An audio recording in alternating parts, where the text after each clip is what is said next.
राष्ट्र सर्वप्रथम राष्ट्र सर्वप्रथम राष्ट्र सर्वप्रथम राष्ट्र सर्वप्रथम। छत्तीसगढ़ में स्कूल शिक्षा विभाग द्वारा वीर बाल दिवस कार्यक्रम का आयोजन किया गया। इस अवसर पर मुख्यमंत्री विष्णुदेव साय भी कार्यक्रम में मौजूद रहे। कार्यक्रम को संबोधित करते हुए सीएम साय ने गुरु गोविंद सिंह महाराज के परिवार के बलिदान और उनके सपुत्रों की शहादत को नमन किया।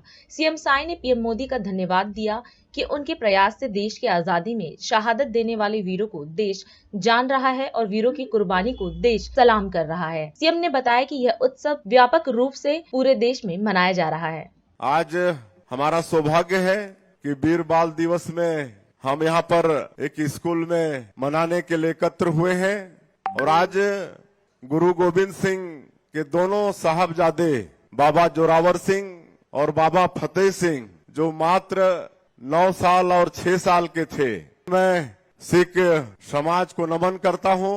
सिख समाज के बलिदान के लिए जो आजादी की लड़ाई और हिंदू धर्म के रक्षा के लिए अपनी कुर्बानी दी और ऐसा शायद सिख समाज में ही संभव हो सकता है जिस समाज का मात्र 9 साल का बच्चा 6 साल का बच्चा धर्म के प्रति इतना कट्टर हो सकता है। 9 साल और 6 साल बच्चों के लिए खेलने कूदने का होता है। शायद बहुत बच्चे धर्म वगैरह की बात भी नहीं जानते हैं कि धर्म क्या चीज है, लेकिन जो सिख समाज के 10वें गुरु गोविंद सिंह जो स्वयं 9 साल की उम्र में 10वें गुरु हो गए थे और उनके दोनों साहबजादे, आखिर उनमें भी गुरु गोविंद सिंह जी का खून था। हिंदू धर्म की रक्षा के लिए अपनी कुर्बानी दे दी। हमारे देश में ऐसे बहुत लोग हुए, आजादी की यात्रा में शहीद हुए, लेकिन कहीं ना कहीं हमारे देश के इतिहास में उनको जगह नहीं मिली। लेकिन आज हम अपने देश के यशस्वी प्रधानमंत्री श्री नरेंद्र मोदी जी को धन्यवाद करते हैं जिनका ये प्रयास है कि ऐसे हमारी जो देश की आजादी में या हिंदुत्व के लिए जिन्होंने शहादत दी है उनको समाज जाने, देश जाने, दुनिया जाने। और इसी निमित्त 9 जनवरी 2022 को हमारे देश के यशस्वी प्रधानमंत्री जी ने साहबजादे बाबा जोरावर सिंह और बाबा फतेह सिंह की कुर्बानी को आने वाली पीढ़ी याद करता रहे, उनकी वीरता को सलाम करता रहे।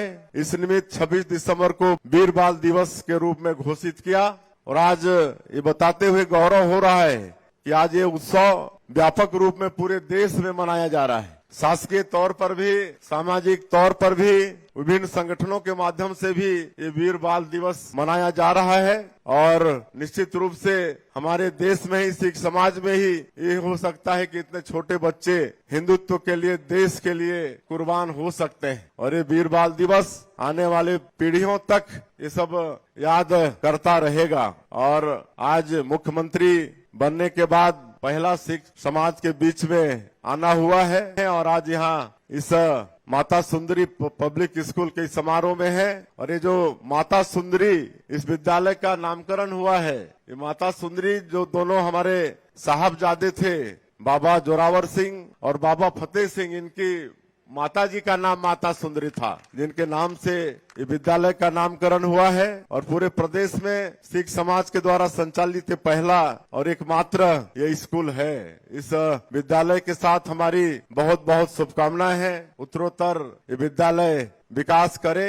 और ये भी हम बताना चाहेंगे आज के इस अवसर में कि मोदी की गारंटी में जो वादा हमारी पार्टी ने छत्तीसगढ़ की जनता से किया है, मोदी की गारंटी का एक एक वादा हमारी सरकार आने वाले 5 वर्षों में पूरा करेगी। और मुझे भी बताते हुए हर्ष हो रहा है कि चुनाव प्रचार के दौरान हमारे देश के यशस्वी प्रधानमंत्री छत्तीसगढ़ की जनता से वादा किए थे कि हमारी सरकार बनेगी तो जो भी मुख्यमंत्री होगा उसका पहला काम होगा 18 लाख गरीबों का पक्का का मकान देने का। और 13 तारीख को हमारी सरकार शपथ ली और 14 तारीख को ही पहला कैबिनेट में ही हम लोगों ने निर्णय ले लिया कि पिछले 5 वर्षों में जो भी गरीब लोग 18 लाख लोग मकान से वंचित हुए हैं उनका मकान बनाने का काम करेंगे। और कल 25 दिसंबर था, हमारे प्रदेश के निर्माता भारत रत्न श्रद्धेय अटल बिहारी वाजपेयी जी की जयंती थी, जिसको पूरा देश सुशासन दिवस के रूप में मनाता है। तो सुशासन का एक उदाहरण के रूप में और मोदी की गारंटी में हमारा वादा भी था कि हम 12 लाख से ज्यादा किसान जिनका 2 साल का बोनस हम लोग की सरकार के समय हम लोग नहीं दे पाए थे, उसको देने का काम करेंगे। और कल छत्तीसगढ़ के जो अन्नदाता हैं, ऐसे 12 लाख से ज्यादा किसानों के खाते में 3700 करोड़ रुपए से ज्यादा सीधे ट्रांसफर किए हैं। तो मोदी की गारंटी को निभाने की दिशा में हमारी सरकार चल पड़ी है और हम मुख्यमंत्री के नाते आश्वस्त करते हैं आप लोगों को और छत्तीसगढ़ की जनता को कि आने वाले 5 वर्षों में मोदी की गारंटी का एक एक वादा पूरा करेंगे। आप सब लोगों का फिर से अभिनंदन करते हुए मैं अपनी बात यहीं समाप्त करता हूं। बहुत बहुत धन्यवाद। राष्ट्र सर्वप्रथम